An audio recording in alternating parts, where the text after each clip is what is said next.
Disgraceful.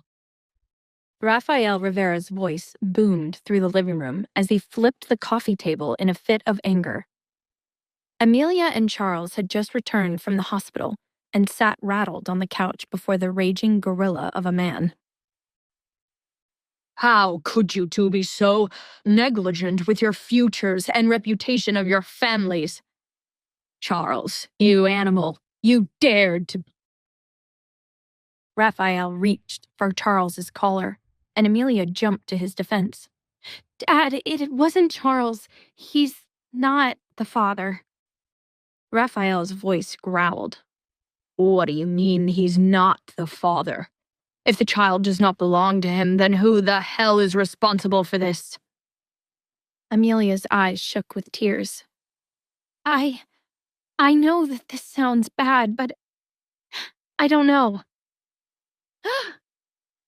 From the other end of the couch, Amelia's conniving stepmother, Valentina Rivera, all but clutched her pearls. Such an indecent girl. Raphael shot his wife a look. Valentina, please. I'm handling this. I've always warned you that you give your eldest too much grace. I told you she's not as virtuous as she looks on the surface. Are you going to believe her when she claims to be the next Virgin Mary? Raphael shushed her, then turned to Amelia with a solemn look. Amelia, tell me something. Did a man force himself on you? Part of Amelia wanted to say yes and pretend she had no fault in it. But no matter how mad her father would be, she didn't have it in her to lie. They both chose to share themselves with each other that night, and this was the consequence of both their actions. No, Dad, it wasn't like that. I wanted to be with him that night. Just then, her half-sister Sophie chimed in, hungry for the chance to talk down to Amelia. But you didn't know who he was? Like, you jumped a gross rando on the street? How could you do that to poor Charles? He's so good to you. Amelia glared at her younger sister. Stay out of it, Sophie. It's none of your business. Valentina rose. Do not speak to my daughter like that. Amelia, it is exactly her business if you're tarnishing the Riviera name. Sick of how Valentina and Sophie always gang up on her, Amelia snapped. I know I made a mistake, but I'm taking responsibility for it. Sophie is hardly innocent herself. Did you know? She brought drugs to the club on my birthday. And maybe I can't prove it, but I know you put something in my drink that night, Sophie. Even after I told you I didn't want to take it. That would make this your fault too. Raphael slammed his hand against the wall and everyone froze. That's enough. Not another word. Raphael took out his phone. I'm calling the clinic. We're getting rid of this problem now. Amelia desperately grabbed the phone from her dad. No! He pierced her with his eyes. What do you mean, no? I think I want to keep my baby. I'm an adult now. It's my decision. Once again, Raphael's face grew dark. Not in this house, you won't. If the media gets word of this scandal, it'll ruin my mayoral race. I'm running for re-election on a platform of godly family values and respectability. Amelia interrupted with a scoff. But your stance against abortion doesn't count here? That is so hypocritical. Raphael slapped his eldest daughter for the first time in his life, and Sophie giggled at her sister's fall from grace. The sting on Amelia's cheek brought rage to her eyes. In her heart, she directed that rage at the man who knocked her up and left her all alone in this. The man who should be sharing the pain of the slap she just received. Amelia stood and walked to the foot of the stairs. I agree that I was irresponsible, and this really sucks.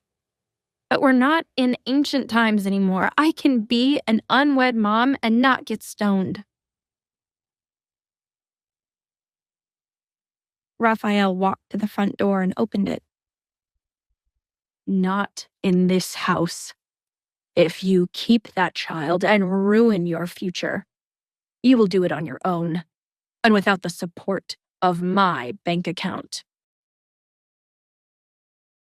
Amelia stormed out of the house, and Charles hurried after her, catching up with her on the porch. Amelia, wait. If you need a place to stay, I'm sure my parents will let you. She turned to him with sad, glistening eyes. I'm sorry about this, Charles. With graduation and Columbia starting in the fall, you deserve better than this. You shouldn't have to be tangled in my mess. Charles furrowed his brow. What are you saying? A sad smile crossed her face. Sophie was right. You are a good man. Which means I know you'll want to help me, but it wouldn't be right for me to drag you into this. You can't do this on your own, Ames. Tears rushed to her eyes, but she forced herself to put on a strong front. Please, Charles, I have a lot to think about. It'd just be easier to have one less complication. I'll see you at graduation, okay? Amelia turned and walked away as fast as she could, knowing her resolve to say goodbye to Charles would crumble if she looked into his eyes 1 second more. It broke her heart to push him away, but with his whole life ahead of him, she could never forgive herself if her mistake held him back. After today, this was where their paths would have to go separate ways.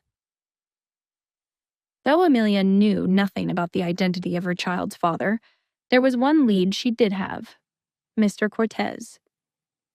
She had his lawyer's name and was determined to use him to let her mystery baby daddy know that he wrecked her life. One email later, she was sitting in Mr. Cortez's office the very next day. Miss Riviera, lovely to see you. Amelia cut him off to let him know she'd be running this show. Before you say anything, Mr. Cortez, I only reached out to you because I thought the right thing to do was let your client know. He will soon have a child existing in the world. Not that your client knows anything about right and wrong. And let me be clear, my decision to keep the baby is mine. I didn't come here for you and your client to bully me into getting rid of it. My client supports you keeping the baby. Mr. Cortez folded his hands with a curt smile. Amelia was taken aback, having expected some sort of fight. Wait, really? Well, he still has no intention of being present in the child's life and will remain anonymous. She rolled her eyes at this. So, he's still as awful as ever. The lawyer placed a familiar document before her. If you recall, you signed this NDA. And in that agreement is a clause that dismisses my client of any and all parental responsibilities should you end up with child. Mr. Cortez was amused by the stunned look of disgust on Amelia's face. Do you not read the things you sign? As a lawyer, I'd advise against that. That's some free legal advice for you. This man had a talent for finding ways to make her feel worse about herself. I don't know why I bothered to come here. Have a good day, Mr. Cortez. He quickly stood to stop her. Miss Rivera, I promise you'll want to hear what I have to say next. Though he is not legally required to, my client is offering to cover the child's medical costs and provide a stipend for living expenses until they turn 18. For a full minute, Amelia was speechless. She studied Mr. Cortez with suspicion. Is this for real? It's not like him to do the right thing. What's the catch? The lawyer reclined with a smug grin she wanted to slap off his face. No catch. I understand you'll be attending Columbia University in the fall. Is he having me stalked? The fact that her kid's father managed to learn so much about her while she knew nothing about him was beyond infuriating. Mr. Cortez responded in a reassuring voice, knowing this would go quicker if she dropped her guard. I just need to know what New York hospital you'd like us to set up financial arrangements with for the birth. Oh, right. You can actually make arrangements with South Miami Medical Center. I decided to stay local for college. It's just easier considering my situation. Very well. South Miami Medical it is. Just then, he smiled like a shark, and it sent a chill up her spine. Now, for the catch. Amelia gripped his stapler, ready to throw it at him. You said there wasn't a catch. If I told you the catch up front, you might not have listened to our generous offer so willingly. And my patience is thin. With an exasperated sigh, Amelia sat back, but kept the stapler in hand, expecting she'd want to hurl it at his computer once she hears the next words out of his mouth. It's simple, Miss Rivera. The 18 years of financial support I outlined for your child is guaranteed as long as you sign this agreement. Mr. Cortez slid a fresh contract across the table. Amelia eyed the document wary. And if I sign this, what exactly would I be agreeing to? The lawyer took a breath and looked her straight in the eye.